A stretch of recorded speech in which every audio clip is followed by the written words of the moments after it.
Welcome back to our winter road trip, where we've decided to leave behind the misery of a UK Christmas and travel to snow-covered Poland to stay in a castle.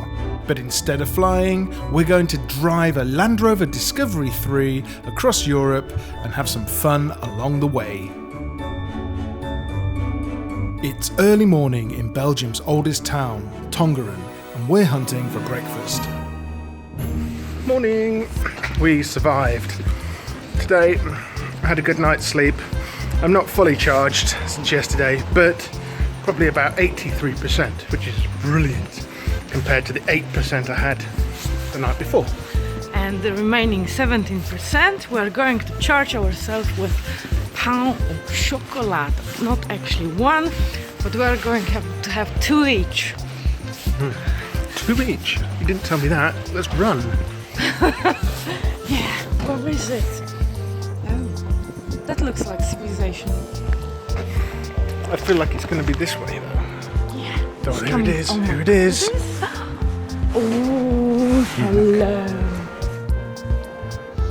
Worstenbroodje. No. Worstenbroodje. I bet that's a sausage roll. It doesn't look like they got pain au chocolat though. You're right.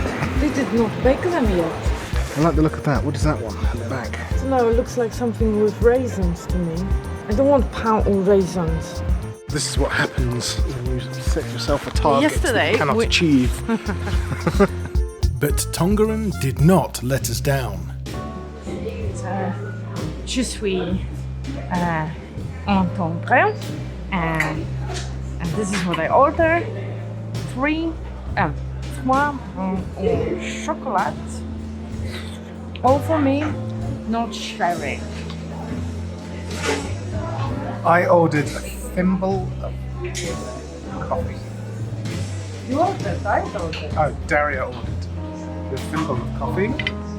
And if I'm lucky, she will let me eat some of these pain au chocolates. Some of these. Not just some of this. Some of these. Like two of them, perhaps.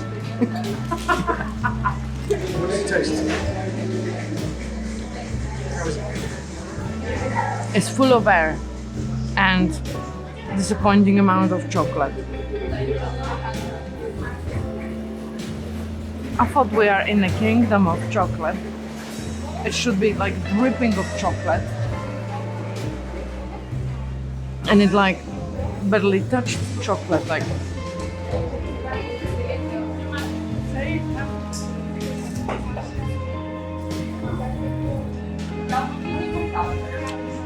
I think Daria's review is a little harsh.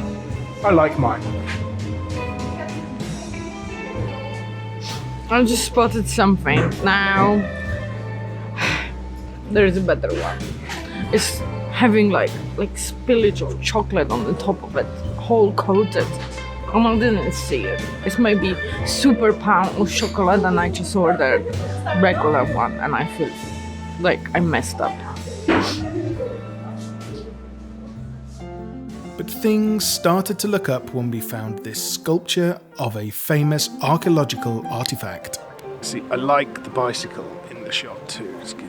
Yes. Okay, so what is this thing? Not many people knows what is it, because only like 100 of them have been found in the world. And nobody knows what they are for. Some people believe that they have some ritual meaning. Obviously, that's the saying of archaeologists, having no clue whatsoever. The other theories are that it's some sort of a navigation, maybe a fortune telling. I like that version the most. I think these things are for hooking ropes around. So that original object is just that size, really small. And they're made of bronze, and they have this all like a weird, well, some of them are having weird circles. None are the same found in the world. They all have like some differences. Maybe some sort of showing a rank in the Roman army. Nobody knows. Mm-hmm. Okay. But the fact is, this is one of the most unique and mysterious archaeological objects. And here you can see a sculpture of it. And in this museum, there's a real dodecahedron that was actually found at a Roman archaeological site. Only in the fort. only in the Roman fort.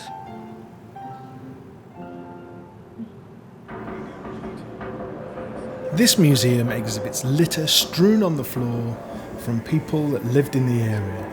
Everybody from the Neanderthals all the way through to the Roman invaders, all littered this area, and here you can see it. But one man's litter is another man's gold, and there is a wealth of information that has been learnt from these archaeological artifacts. Is that what it is? I think it's a scraped dirt in a Roman bath, and that's to scoop out wherever you have, wherever it is. It's not 300 coins, is it? That's a knife which Dacian warriors would carry. You see, they are like curved, easier to kill your enemies with a curved blade. Oi!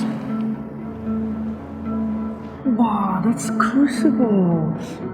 Oh, that's brilliant. Oh, and then there is an anvil. Oh my gosh, and molds to cast objects. Wow, that's a nice chunk of bloomer iron. Just... Oh, a little bit of slag. This is a Roman video recorder. It's got the play and the record symbols already on it. And this dates to like 50 years before Christ. So this is how they would entertain themselves. If they wanted to make a movie, they would chisel the movie into the stone, and then the viewers could just sit and watch the movie whenever they wished. And, you know, even now, people are still using this idea, even though it's modern technology. YouTube is based on this rock. And that is true, because I made it up myself. I like how this object is made. Basically, it's made of silver, but you can see very fine golden stripes forged into it. And these decorations are tattoos which would be on the face of the Gothic warrior. So this model here symbolises our trip across Europe. See how the man has to carry everything, and the woman traipses along behind, admiring all the sights. This man, he seems a bit fed up that he has to take 2 wicker chairs with him when he could have just gone with just his stick, and he would have enjoyed it with just the stick. But no, he has to take 2 wicker chairs. I kid you not, you want to take these all the way across Europe. 2 of them. It's lasted since the Neanderthal times, and I am perpetuating this. Nice. The struggle of man continues. Beautiful, like decorated with 2 bears. This is a mirror made of bronze. It would be beautifully polished so you could see yourself. In this cabinet you can see remains of chainmail. You will see how tight, how neatly it is made. I think 5 or 6 going through, which mean it was super strong. This is a unique find. Even there is a lot of images of Celtic warriors wearing helmets with birds on its top, but only one had been found. And this is it. Not really for a battlefield, just to show off again. But if you're a king and you have in your assistant someone wearing and dressing up like your bodyguard like that during the audience with someone important, well, you look awesome.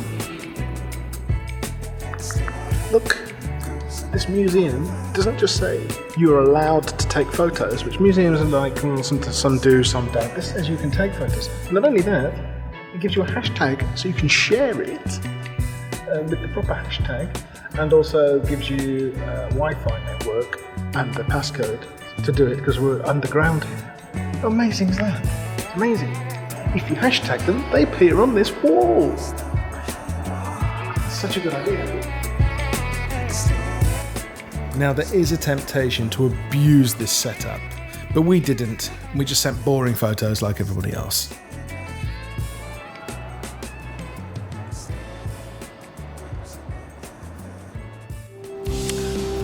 content of this glass cabinet makes me really thirsty. This is a wine crater, and you would mix wine with herbs, spices, even with a honey or even rose petals, and then you would pour the liquid through the sieve so all sediments stays in, and then you would drink it on a big feast which Dacian would call symposium. Can we go for a drink now?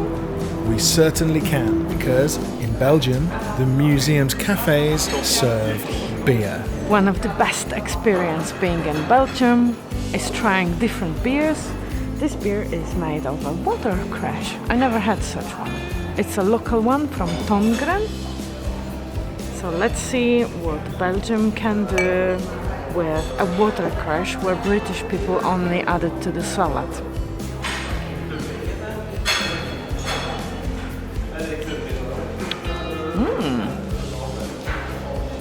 This is nice, much better than salad.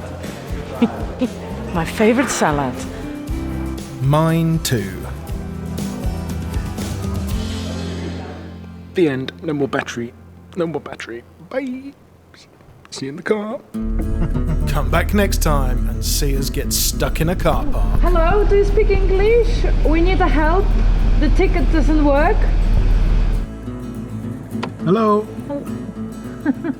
I don't know.